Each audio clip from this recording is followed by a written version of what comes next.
Welcome to Board Game Archaeologists, where we play time-worn games from the past. I'm Hunter, I'm Rob. and today we're looking at King Kong. King Kong from the 1976 Dino De Laurentiis production.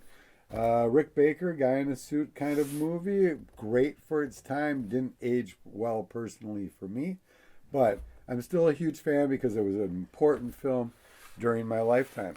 The game was made in 1976. It's made for 2 to 4 players, ages 7 and up. The objective of the game is to be the first player to successfully get 5 attacks in on Kong, or to be the first person to get 1 attack and also accomplish the special mission. Yep, and the parts come with this cool board and these plastic tracks you put in, and the tracks come along with a cardboard Kong that can be set on here and clicked right or left. It comes with the cards, and there's 5 different kind of cards. There's the special mission card, and that one will be, Hunter will explain that in a second. It comes with an escape equipment that allows you to escape after an attack. And then it's a safety net, which allows you to keep an attack if you get attacked and fall. And then you also have the helicopter ride, which allows you to be kind of dropped off everywhere. And then, of course, you have your King Kong attack cards. And those are the most important ones because they tell you where to attack the creature. You also have your 4 little guys. Unfortunately, we're missing one. But again, that's where the 3D printer comes in handy, and you can use a sleeve stack, or eventually I'll probably try to make one that looks just like it. And it comes with this awesome Kong spinner, and the spinner has 2 sides. It's got an outside ring and an inside ring. Also comes with instructions and a cool box of one of the movie posters for the time. To start the game, what you have to do is shuffle up the King Kong cards and distribute 3 to each player. From there, players will roll the die to see who goes first, and highest number wins. You go left from there. The person who wins the highest roll spins for Kong, since Kong goes in the beginning of every single round. And when he goes for Kong, he'll spin the spinner, and the spinner part on the outside ring will dictate what to do first. And so usually that's like his twisting. And then the second spin will dictate whether or not he moves up. Right. And it switches from character to character, or it switches from player to player. And that allows you to have a real defense where you get to knock people down. And it really rolls well to the point where you can really mess up people's strategies fairly quickly. Yeah, because when you're starting with your characters at the base, you can go up either tower to attack one of his left foot or right foot. All of the attacks are directional. And so usually you're trying to aim for something. And so when you're going up, you can go through these normal tiles where it takes 1 to go through. You can't move diagonally. But if you move into an elevator, you can move into that. And since it's one long space, you can move out of it in any adjacent tile. Yep. And what you're trying to do is get an attack card. And basically the attack cards are, they tell you kind of where you can attack Kong from. So Kong has these little gouges or little areas in the little cardboard piece that you can put your character into, and that's really the only place you can attack from. And they are, referenced in the card. So like this one, you can only attack its left hand, and on his left hand he has an indentation there and an indentation there. So the funny thing is, if Kong is like this and you literally or physically can't put him in that spot, you can't put him in that spot. You just have to make that call. And it's really dealt with the kind of physics. Another thing this bar does is it separates the 2 towers. So the only way to get from here to here is a helicopter. The other way, you'd have to go all the way down, come back, and come back up. So there's that separation there. But yeah, attacking is a really important part. So trying to get to those spots where the helicopters really do come in handy. Because, the goal is when you use an attack card, say I had the ability to attack the right arm, I'd have to move to the tile that corresponds with that divot, and then I put myself into the gouge. From there, the Kong player will spin, and if they're smart, they're going to try and twist him left to knock me out of the tile that I'm in. Because if you get knocked out of the tile that you're in during that attack phase, you're knocked off, you fall back to start. Right, and that's where the special card of the net comes in handy. The net will allow you to keep your attack point. You still have to fall down, but you still got to keep the attack. And again, you win the game by having 5 attacks or 1 attack and the special card with Andaro. And the one special card is one in this deck has the Andaro card. And when you have that, it functions essentially as an attack the right hand card.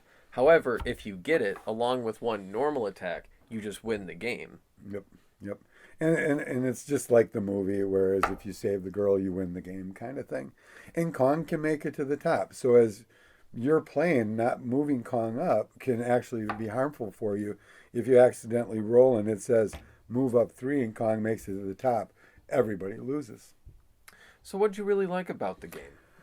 I like the artwork on the cover. I was, this was 76. I was 14 when it came out, and I was a huge fan. I still have the Time magazine and all the books that came out with my paperbacks of the creation of King Kong and stuff like that.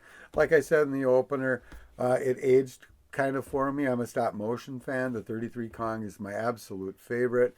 The special effect makeup artist Rick Baker is a fantastic special effect makeup, but he was working for a company and did the best he could. I can still watch it from time to time. There are scenes in the city I think are fantastic. Scenes with the close-up of the makeup in the movie is really fantastic. So, it's part of that youthful, I had to have it because I loved it when I was a kid. I like the game a lot. I think the game is a lot of fun. At first it was kind of like, what do we do here? I think the biggest question was, when you use the elevators, do you get out and get to use your roll? And we decided, yes, you do. And if you roll well, you get to kind of skip almost all the way to the top of the building. But again, you're going to get knocked down 90% of the time after you do an attack or something. So it really doesn't speed up the game any more or less. So I think that's a good choice. And again, when you're playing games, having those rule interpretations are part of the thing. Once you agree to something and everybody plays by the same rules, it's all fair and fun. But sometimes you just have to juggle a rule around to make it feel good or something like that. What did you like about the game? I really liked, I thought the concept was really neat. The idea of having to land on very specific tiles and then having the potential of getting messed up by Kong. And I really liked that. And at first I wasn't sure whether I cared much for the whole special assignment alternate way to win. But as the game went on, you can kind of tell when you're getting steamrolled. And it's not always guaranteed that you're going to, be able to shake the person off of Kong. And that Darrow card really gives you an opportunity to win when you didn't think it was possible before. Right. And it kind of makes you, I think, feel like you're invulnerable for a couple seconds until that person spins right and just knocks you off the building and you don't have a net to catch on. Yeah, so I feel like it's really fair in that sense where you never are going to get so frustrated that you're just like, oh, I can't possibly win. There's always that chance that you can. And so I really appreciate that because I thought it was going to make it really simple in the sense that you just luck out a couple times and then you've got enough of a lead that'll carry you through. But I think that some of the mechanics kind of equal it out. Right. It gives enough strategy where you can't just say this is a pure luck game. You're dealing with your cards all the time, which between rounds you can get rid of as many cards as you want and pick up your 3. You always have 3 in your hand in the beginning of a round. So if you don't like your cards, like you got all 3 helicopters, you can get rid of 2 and draw 2 and hope you get an attack and maybe an escape or something like that. So you're always switching your cards out too so they don't get stagnant either. Is there anything you didn't like about the game? I think one of the only things that I didn't like was that in the rules, it was kind of vague about some things. As I said before, it's the elevator stuff was definitely kind of weird. Because I could definitely see it from either perspective, where when you read it, you might see something different.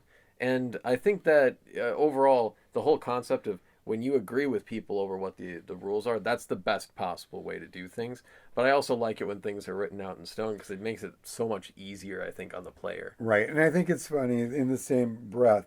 It's when you have 2 big pages of text for a very simple game where I think the writers could have maybe backed up a little bit and said, all you got to do is do this, and it would work pretty easily. Or if they would have just said the elevator counts as 1 square like they did with the start thing, it would have answered all the questions. It wouldn't have been vague at all.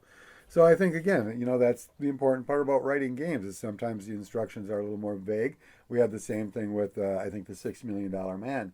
We had some vague stuff in there, but again, we all agreed and had a good time playing it. For me, I like the game a lot. Having the 3D spinner I thought was unique with Kong doing the fist up number one kind of thing was nice. The characters are a little less than they could be. I think it could be more fun to have, maybe 3D sculpt some adventurers or something like that. But all in all, what seemed to be a very complicated game turned out to be quite a fun and enjoyable game that I was really surprised was as much fun as I thought it would be. Yeah, I was very surprised, but very pleasantly surprised. But thanks for watching. Yeah, and if you want to know more about us, check us out at toyarchaeology.com. You can check us out on Facebook, and don't forget to subscribe to us on YouTube and share on your Facebook page if you'd like. We'll see you next time. Thanks. Bye. Bye.